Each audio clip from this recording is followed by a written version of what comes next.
तब तक इस मन को दुलार करते रहेंगे, थक गए। कभी विचार करके दे, कितना गंदा है मन यार, कहां फंसाता है, कहां लगाए हुए हैं। सोचो कहां लगाए हुए, कितनी भुलावे की खेल।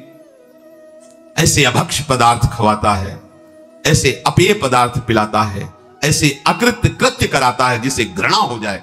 पर ये माया ऐसा आसक्त कि उसी में वो जीना, उसी में सुख, उसी में वो आनंद का अनुभव करना चाहता है। अनित्यम सुखम लोकमिमं प्राप्य भजस्व माम। ये अनित्य है, असुख है संसार। प्रभु का भजन करके प्रभु को प्राप्त हो, स्वयं कह रहे हैं इस अनित्य में मत फंसो। ये तुम्हें स्वतंत्रता दी गई, तुम प्रारब्ध के अधीन नहीं हो, कोई पशु नहीं हो, मनुष्य हो। प्रारब्ध शुभ अशुभ कर्मों के जो संचित हैं उनमें से कुछ परिणाम निकालकर इस शरीर को दिया गया है। आप जो चाहो कर सकते हो, घोर पाप कर सकते हो और बहुत दिव्य भजन करके भगवान को प्राप्त कर। यह स्वतंत्रता है आपकी, बिल्कुल स्वतंत्र हो। आप मनमानी आचरण कर सकते हो और आप शास्त्र के अनुसार चल सकते हो।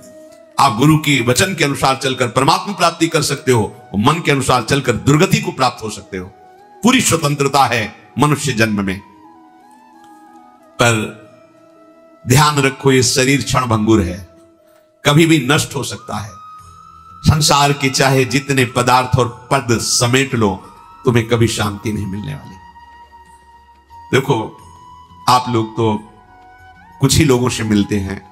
हम बचपन से भगवान के शरणागत मार्ग में रहे, तो कानपुर महानगर है, एक से एक पदाधिकारी, धनी, फैक्ट्रियों के बड़े बड़े मालिक ऐसे मिले हैं जिनके पीछे 10-10 गाड़ियां चल रही, लोग गनर अंगरक्षक के लिए रखे, बड़ा वैभव।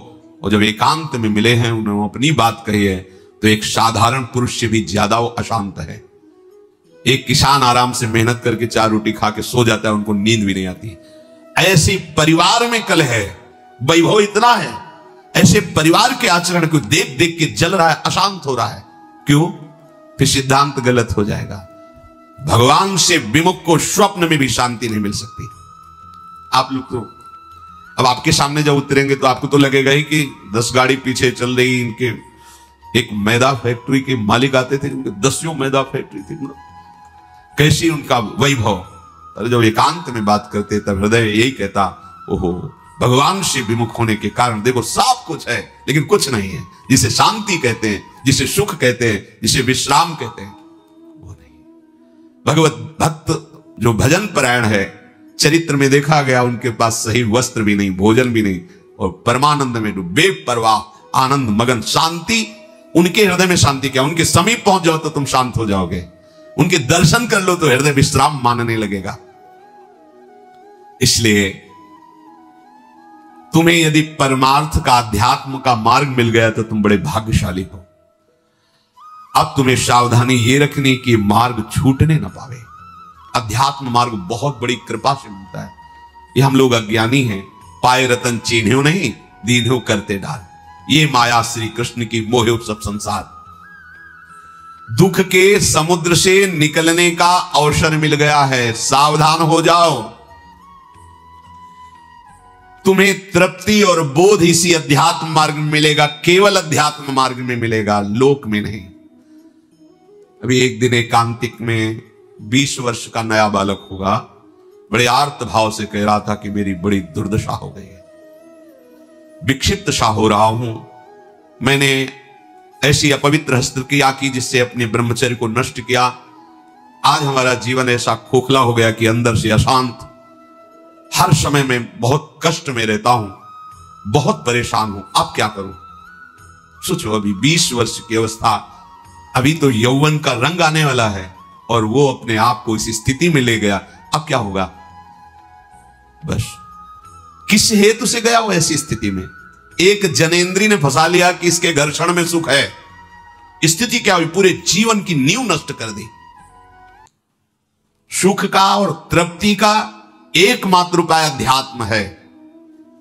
देखो, पूर्व इतिहास में, शास्त्रों में पाया गया, चाहे राजा का राजकुमार हो या किसी गरीब का लड़का हो, दोनों गुरुकुल में एक समान रहते थे। गुरुकुल में 20 वर्ष 25 वर्ष तक शास्त्र शिक्षा, ब्रह्मचर्य, संयम, नियम, फिर अपने अपने अधिकारानुसार गृहस्थ धर्म या विरक्त धर्म का अनुसरण। तो गृहस्थ में भी रहते हुए महात्मा ही रहते थे, क्योंकि उनकी नींव बन गई है। आज हम सुख की लालसा से अपने को ऐसा नष्ट किए दे रहे, पर सुख अध्यात्म में है, इस दुखद संसार के मार्ग में नहीं। तृप्ति का बोध अध्यात्म में मिलेगा, भोगों में नहीं। खुल के समझ लीजिए। नए नए बच्चे हैं, सर्च करते हैं तो उनको ऐसे सूत्र हमें दिखाए। जब ब्रह्मचर्य के विषय में चर्चा हुई थी तब वो साइड में ये लोग पढ़े लिखे दिखाए कि देखो ये क्या बोल रहे हैं। वो बोल रहे हैं जब तुम्हें कोई फ्रस्ट्रेशन दो क्या आवे तब आप ऐसा कर लो, बड़ी शांति मिलेगी और आपका खून बढ़ेगा। नए नए बच्चों को लगा कि सुख भी मिलेगा और स्वास्थ्य भी बढ़ेगा और फ्रस्ट्रेशन भी जाएगा, मतलब लाभ है। सर्वनाश कर दिया इन अज्ञानी लोगों ने, सर्वनाश कर दिया। ये उन महात्माओं के वचन हैं जो जीवन में अनुभव किए हैं। जो विषयी पुरुष भोगों को सुख मानता है वो निर्णय कर सकता है जीवन उज्जवल कैसे बनेगा, बलवान कैसे बनेगा। बिना संयम के, बिना नियम के आज तक कोई बलवान बन पाया है? कैसी दुर्दशा बच्चों की हो रही। छोटे छोटे बच्चे जिनका भविष्य उज्जवल होना है, तेजस्वी होना है, जो हमारे देश के काम आवे, जो हमारे समाज के काम आवे, वो अपने शरीर की ऐसी दुर्दशा कर ली कि वो खुद जीने के लिए परेशान है। तुम्हारे समझ में नहीं है तो हमारे पास आते हैं तो बताते हैं नई नई अवस्था की क्या हुआ। सुख की खोज गलत जगह। अध्यात्म में सुख है, सच्ची मानिए। ब्रह्मचर्य एक वो महान आशीर्वाद है भगवान का। आपसे कोई और साधन न बनता हो, यदि ब्रह्मचर्य है एक अपार शीतलता, कोई भी रोग तुम्हें परास्त नहीं कर सकता। सच्ची एक नवीन उत्साह। बुखार है, किडनी फेल है, दर्द है, एक नवीन उत्साह, एक नवीन बल तुम्हें कहीं झुकने नहीं देगा। सोचो जिसके निकलने में तुम सुखानुभव करते हो उसको रोकने में कितना महान सुख होगा। पर ये बातें ना तो स्कूलों में बैठ के समझाई जाती हैं, क्योंकि यह अध्यात्म मार्ग की नींव है। और आजकल सुविधाएं ऐसी बन गई, संसार के सुख का दर्शन, संसार के सुख का ही आकर्षण। तो छोटे छोटे बच्चे सब अब ये आगे चलकर क्या इनकी जीवनी होगी। जिसके जीवन में संयम नहीं है, व्यभिचार प्रवृत्ति आ गई है, चाहे स्त्री हो या पुरुष हो, स्वप्न में भी सुख प्राप्त कर सके असंभव। शुभगति व्यभिचारी, व्यभिचारी की कभी शुभगति सवाल नहीं उठता। अरे बाहर मरने के बाद जो होगा उसकी बात जाने तो, जीते जी तुम जीने लायक नहीं रहोगे। यदि ब्रह्मचर्य के साथ खिलवाड़ करोगे तो जीने लायक नहीं रहोगे। देख लो परिणाम आत्मवंचित करने वाला होता है। मान जाओ, मान जाओ, ये खिलवाड़ बंद करो। गृहस्थ धर्म में शास्त्र आदेश है संतानोत्पत्ति के लिए। बार बार हम प्रार्थना करते हैं, यदि आप कुछ वर्ष ब्रह्मचर्य रहकर नाम जप करें, फिर संतानोत्पत्ति की सेवा भगवान की सृष्टि वर्धक, तो आप देखेंगे आपका पुत्र तेजस्वी, बलवान, बुद्धिमान, धर्म का पालन करने वाला। जब आप ही बेविचारी हैं तो आपकी संतान क्या होगी? आप ही धर्म भ्रष्ट हैं, आप क्या प्रकट करेंगे? जहां मां की महिमा का वर्णन किया जाता है कि पहला पद इस सृष्टि में सबसे बड़ा मां का है। एक सन्यासी भी जब मां को देखता है तो दंड सहित साष्टांग दंडवत करता है। पिता उसको साष्टांग दंडवत करता है, लेकिन मां को वो साष्टांग दंडवत। मां के सामने कोई दूसरा पद नहीं, सबसे पहला पद। जब हमारे पवित्र आचरण नहीं होंगे तो हम क्या अपने बच्चों को शिक्षा दे देंगे? क्या उनको आगे बढ़ाएंगे? अध्यात्म का परिचय ही नहीं तो हम क्या बताएंगे? भोगों में तृप्ति आज तक किसी को नहीं मिली, यही भगवत प्राप्ति में सबसे बड़ी बाधा है। ज्यों ज्यों तुम भोग भोगोगे वैसे ही वैसे भोग आसक्ति बढ़ती चली जाएगी। इसलिए संतों का अनुभव मान लो, विषयान विषवत त्यज्य, भोगों से डरो जैसे विष से डरा जाता है। देखो अज्ञान की वृत्ति, जैसे अपने लोग संत वेश में हैं, भगवत मार्ग के पथिक है, हमारे सामने मदिरा की बोतल रखी जाए तो कैसा? जानते नहीं मैं साधु हूं। और अगर भोग की बात हो तो कैसा? उत्तर अपने आप से ले लो, दूसरे के उत्तर देने की जरूरत नहीं। हमारे सामने मांस रखे तो कैसा? एकदम बिगड़ जाएंगे। त्याज्य घृणित वस्तु आसुरी भाव की हमारे सामने रखते हो। और अगर भोगों की बात आए तो क्या वैसे ही हमारे अंदर बात आती है? त्याज्य विषय को हमारे सामने चर्चा, अलम विषय वार्तया नरक कोटि भी भत्सया, कैसा होता है? क्या हमारे सामने जो त्याज्य वस्तुएं आती हैं हम कभी उनको पाने की इच्छा भी करेंगे क्या? विष के समान हम मदिरा को देखेंगे, मांस को देखेंगे, तो उसी कोटि का है हमारे लिए वो भाव विषय भोगों का। उसको तो हम अलग करके देखते हैं, नहीं ये कैसे हम पी सकते हैं, कैसे दे, और वो बड़े शौक से हमारा मन राजी हो जाता है। नहीं, ये भुलावा है, सावधान, एक ही कोटि है, एक ही लाइन में रखा गया है। यदि परमार्थ अध्यात्म के पथिक हो तो ऐसा नहीं। भोगों को संतों ने कहा यदि अध्यात्म मार्ग में चलना है तो विषयान विषवत त्यज्य। जैसे विष को हम खा नहीं सकते, चाहे सुंदर रबड़ी में डाल के दिया जाए या खीर में डाल के दिया जाए, कोई हमें कान में बता दे कि विष है, इसमें विष मिला है, बस अब हम खा नहीं सकते, चाहे हाथ जोड़े चाहे पैर जोड़े। गुरुजनों ने कहा कि विषय विष से भी बड़ा भयानक है, मत भोगना। फिर हम ये बात क्यों स्वीकार नहीं कर पाते? जैसे रबड़ी में बहुत रति है, पर आके कोई बता दे इसमें विष मिला है तो बिल्कुल नहीं खा सकते, जबरदस्ती खवाना चाहे तो नहीं खा सकते। पर विषय, शास्त्र और गुरुजन कह रहे हैं विषयान विषवत त्यज्य। विषय बड़ा भयंकर विषय। विष तो एक शरीर नष्ट करता है, विषय तो अनेक जन्मों तक संस्कार विषय के फैला देता है। फिर हम राजी क्यों हो जाते हैं? क्या बात है? क्या गुरुजनों के अनुभवों पर हमारा विश्वास नहीं, या हम अध्यात्म मार्ग के पथिक नहीं? वो चैप्टर ही हमारा नहीं है। हमारा मार्ग अध्यात्म मार्ग है, चाहे गृहस्थ हो चाहे विरक्त हो। एक पत्नी व्रत धारण करने वाला गृहस्थ ब्रह्मचारी ही माना जाता है। जो केवल संतानोत्पत्ति के लिए गृहस्थ क्रिया करता है उसे ब्रह्मचारी ही माना जाता है। नाम जप करते हुए अतिथि सेवा, परिवार का पोषण, वो साधु ही माना जाता है। हमारे मन में जो भोगों की स्फुरणा होती है उसके कई कारण होते हैं। एक तो होता है संचित पाप राशि जो पूर्व में जमा है, प्रायः इसी से भोग स्फुरणाएं होती है। दूसरा संग से होती है। आपकी पाप राशि से स्फुरणा ना हुई तो कोई भोगी पुरुष ऐसा मिला, परमाणु होते हैं। पूज्य श्रीधर बाबा की कुटिया में जब जाते थे, आप सच्ची मानिए, घुसते ही ऐसा लगता जैसे मशीन फिट कर दी गई हो। मंत्र एकदम रफ्तार से चल पड़ता। और जे 8 बजे रात्रि के जाते थे चरण चापने, जे ही उनके चरणों को स्पर्श करते, ऐसा लगता हम किसी दिव्य भावलोक में बैठे। क्यों?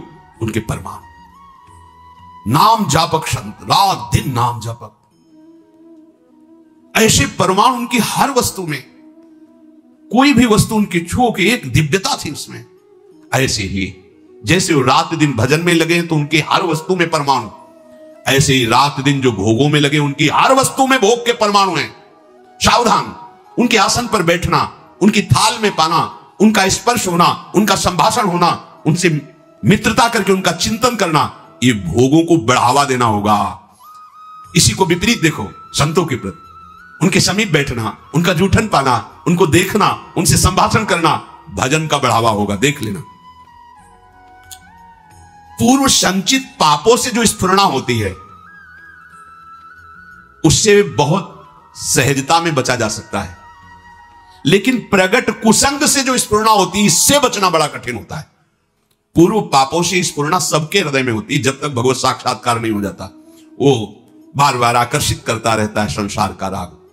और अगर कहीं कुसंग मिल जाए फिर क्या कहना है? फिर तो जो स्फुरणा थी संकल्प बनेगा, संकल्प क्रिया बन जाएगी, क्रिया होते ही अध्यात्म अंतर्ध्यान हो जाएगा, अध्यात्म मार्ग ही नहीं रहेगा। इसलिए कर्म राशि की तो तुम चिंता मत करो, उसे तो भस्म करने के लिए शरणागति समर्थ है, लेकिन कुसंग से बचने के लिए तुम्हारे ऊपर पूरा भार है। कुसंग से तुम बचो। बरुहल बास नरक करता था, दुष्ट संग जनि दे विधाता। गंगा किनारे भ्रमण जब कर रहे थे तो तरी घाट है, उसके आगे हम जा रहे थे। नया शरीर और बैरागी, ना कमंडल, ना बिस्तर, ना कोई, भीषण सर्दी का समय। एक मार्किन नीचे पहने लाल रंग से गेरुआ, बस लंगोटी, और एक मार्किन बस ऊपर, कोई कमंडल कुछ नहीं। रोम रोम हर समय सर्दी से व्याप्त रहता। भोजन की व्यवस्था जहां ठाकुर जी कर दे। तो माह के महीने में रामनगरिया लगती गंगा किनारे, जैसे माघ मास में वहां प्रयाग में, ऐसी जगह जगह मानो 10,000 फिर 10,000 ऐसे 2-4 किलोमीटर ऐसे ऐसे नगर जैसे बन, रामनगरिया उनको कहते हैं। किनारे से चलने पर वो मिलते हैं। तो एक महात्मा जिनकी पोशाक बहुत अच्छी लग रहा था, सुविधाजनक जीवन है, तो देखा बड़े बुजुर्ग अवस्था के थे। उन्होंने, हे महात्मा, देखने से ही लग रहा है कि तुम गंगा की परिक्रमा दे रहे हो। परिक्रमा तो नहीं, पर गंगा किनारा ही हमारा जीवन है। बोले आओ 2-4 दिन रुक लो। पूरा रामनगरिया सब अलग अलग तंबू लगे, जैसे प्रयागराज में बड़ी व्यवस्था, बड़े ऊंचे ऊंचे ऐसे गद्दे और तंबू, क्योंकि बहुत सर्दी गंगा किनारे तो और पड़ती है। हमें भी लगा चलो संत भगवान 2-4 दिन के लिए कह रहे, रुक जाते। जो ही रुके 12 बजे कितने प्रकार के भोजन, खीर ये हो, जहां रोटी भी नसीब नहीं हुआ। हम कहा चलो भगवान की बड़ी कृपा 2-4 दिन जो है दोपहर में पाया। रात्रि में उन्हीं के पास रहे, उनके बड़ा तंबू था ऐसे वैसे। दूसरे दिन सुबह 8 बजे के करीब जलेबी का भंडारा था, फिर राजभोग अलग। खूब ऐसे पुण्यात्मा जन करते रहते हैं। पास में और भी ऐसे शिविर लगे थे उनके निज जनों के। तो उनमें से एक प्रणाम योगी है, जलेबी का भंडारा संतों के लेकर, वो स्वयं लेके आए, पवाया और कुछ भी हमका भेंट लेते नहीं। तो जलेबी प्रिय वस्तु, मीठा खूब अच्छे से अच्छा पहले ये था कि पता ले आज मिला है, कई दिन ना मिला, कभी गैस की गोली नहीं खानी पड़ी, चाहे जितना पालो 2 दिन 4 दिन नहीं मिला, सब बच गया। अब जीव ही पा करके थोड़ा ही समय हुआ, पहले दिन का राजभोग, दूसरे दिन का ये बाल भोग जलेबी। वो जलेबी बाल भोग के राजभोग जैसा ही, गरम गरम जलेबी, जैसे नशा चढ़ता है ऐसे दिमाग में बस। तो उनमें एक बहुत सरल और वास्तविक साधु स्वभाव के थे, वो केवल सेवा में ही रहते थे महंत जी की। उनसे हमने पूछा, वह वृद्ध थे, हम कहा कल से आज तक हमारी भावना में बड़ा परिवर्तन हो गया। तो उनका महाराज क्षमा करना, आप जिस मार्ग में चल रहे हो वो ये मार्ग नहीं है, वो ये मार्ग नहीं जो आप स्वीकार कर लिए। अच्छा, तो सोचा 1-2 दिन, बोले नहीं महाराज आप नहीं समझ रहे हो। और बताया कि जो जलेबी खवाई हो कैसे आचरण कैसा, बस कुछ उठाना धरना तो था नहीं, 2-3-4 दिन जहां भूखे रहे अपने आप ठीक हो गया। अन्न का कुसंग, व्यक्ति का कुसंग, ये परमार्थ की राह को भटका देता। उपासक को सदैव ये देखना चाहिए कि मेरे मन की स्फुरना कहां है, प्रियालाल के प्रति है, भोगों के प्रति। यदि भोगों के प्रति हो रही तो त्रुटि कहां है, पूर्व पाप संस्कार से हो रहे हैं या कहीं कुसंग हो रहा है। पूर्व पाप संस्कार स्फुरना देगा, ना कि आपका नाश, ध्यान रखना। और कुसंग स्फुरना ही नहीं देगा, नाश कर देगा। इसीलिए बल भल बास नरक करता था, दुष्ट संग जनि दे विधाता। साधक ये बातें समझ नहीं पाता है, फिसल करके ऐसे गिर जाता है। बहुत सावधानी की आवश्यकता है, हर समय अध्यात्म मार्ग पर आपकी दृष्टि बनी रहे। देखो यदि साधक सावधान नहीं रहेगा तो फिर नया कर्म बना, फिर पुरानी स्फुरना और नया कर्म मिलकर के नवीन चक्र की रचना, जन्म मरण की। इसीलिए मुक्त होना बड़ा कठिन हो जाता है। यदि आप, बहुत ध्यान देने योग्य बात है, शरणागत होकर भजन कर रहे हो, अध्यात्म पर दृष्टि रखें तो चिंता मत करो, आपकी पूर्व कर्म राशि ये भगवान आचार्य नष्ट कर देंगे, कटी कर्म बंधन से। पर यदि आप नवीन कर्म फिर वैसे ही कर रहे हैं तो विश्वास मत रखना कि पीछे का और आगे का दोनों जोड़ करके भोगना पड़ेगा। पीछे की कर्म राशि तब नष्ट होती है जब अवलो नशानी अब ना नशे। आज तक किया पर आज के बाद चाहे प्राण निकल जाए, आज के बाद नहीं, निहाल हो गए, आज ही निहाल हो गए, आज ही निहाल हो गए। हम तो हम सर्वपापेभ्यो मोक्षयिष्यामि, मेरे सरकार बोल रहे हैं, प्रभु बोल रहे हैं। पर यदि ऐसा कि नए कर्म भी क्रियमाण भी पापाचरण हो रहा है, फिर नहीं, सिद्धांत काम नहीं करे, फिर पीछे का लागू हो जाएगा। फिर आप कहोगे कि अध्यात्म में उन्नति नहीं हो रही, कोई लाभ नहीं मिल रहा, कोई सुख नहीं मिल रहा, क्योंकि आप गलती कर रहे हो। चलनी में गैया दुहे और दोष दैव को दे। देखो आपके पीछे के कर्म प्याज जैसे बदबू वाले हैं, जमा है गोदाम में। ऊपर से यदि केसर और कपूर लाद दिया जाए तो केसर और कपूर की गंध प्याज को नष्ट करके अपना प्रभाव दिखा देगी। नाम जब कीर्तन कथा वार्ता यह है केसर कपूर, लाद दो अपने पूर्व पापों के ऊपर, भगवान नाम का वजन सब दब जाएगी, उसकी दुष्प्रवृत्तियां नष्ट हो जाएंगी। अगर कहीं वायु का झोंका चले और कपूर खुला रह जाए तो उड़ जाएगा, फिर प्याजे की गंध रह जाएगी। माया का झोंका चला और आप अपने यश कीर्ति में, अपनी बड़ाई सम्मान प्रतिष्ठा में, भजन में कमी मान सम्मान प्रतिष्ठा में बह गए तो उड़ गया कपूर। अब बचा प्याज है, उसकी दुर्गंध शुरू हो जाएगी। कितना महापुरुषों ने सूक्ष्मता से अनुभव किया है। इसलिए ध्यान रहे कि इस माया की वायु का प्रवेश आपके हृदय में ना होने पर नहीं दुर्गंध ही रह जाएगी, केसर कपूर की गंध नहीं रह जाएगी। ये माया के प्रवाह का, तूफान का क्या भाव समझें? सबसे ज्यादा अहंकार, इसी में सारे दोष आते हैं। मैं तपस्वी हूं, मैं साधक हूं, मैं ज्ञानी हूं, मैं ध्यानी हूं, मैं बड़ा भगत हूं।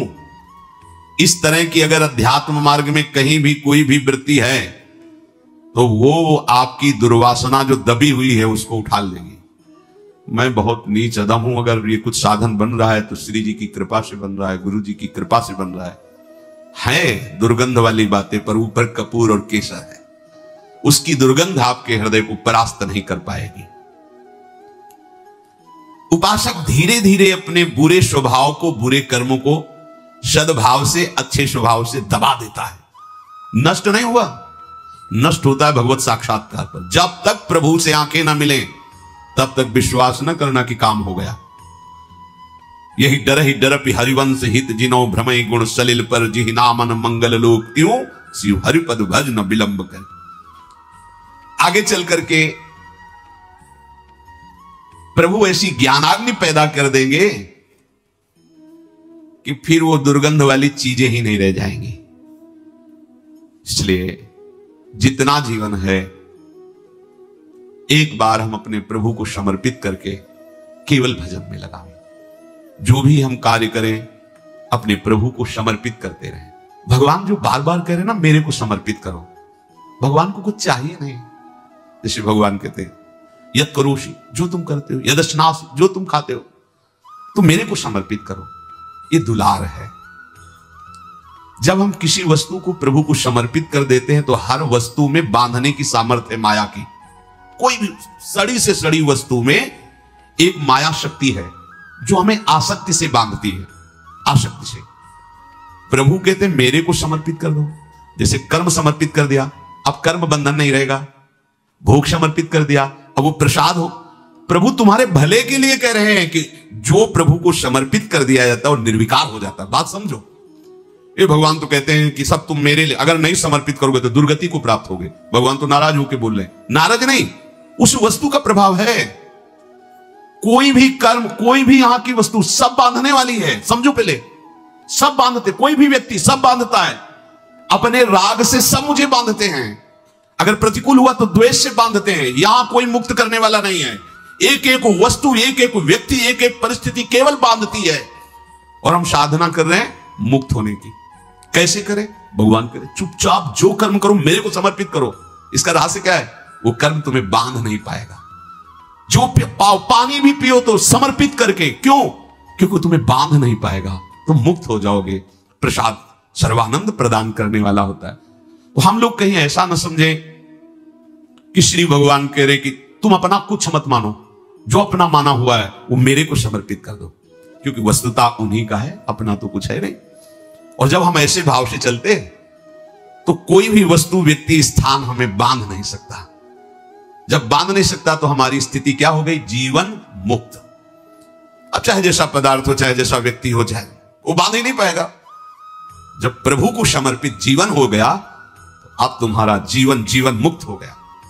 इसलिए भगवान बार बार कहते हैं अहम सर्वभव यज्ञ भोक्ता। मैं यज्ञों का भोक्ता हूं, समझ तू, मैं ही भोक्ता हूं।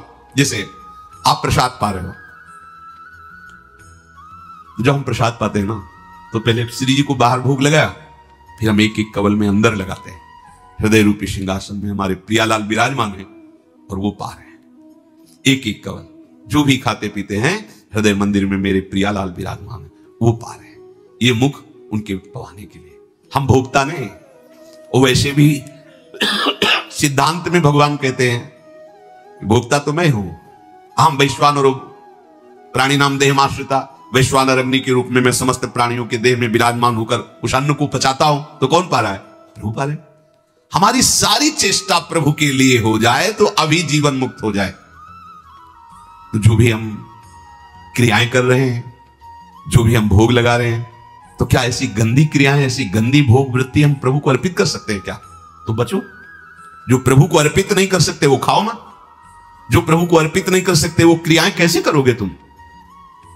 अरे जब सद क्रियाएं तुम्हें शुभ क्रियाएं ना बांध पावे, इसलिए वो कह रहे समर्पित कर दो, तो असत क्रियाएं जो समर्पित नहीं होती हैं उनसे तुम्हारी दुर्गति हो जाएगी। और ये जीवन केवल भगवत प्राप्ति के लिए। इसलिए एक एक क्षण अपने प्रभु के चरणों में समर्पित करते हुए उनका सतत स्मरण करो।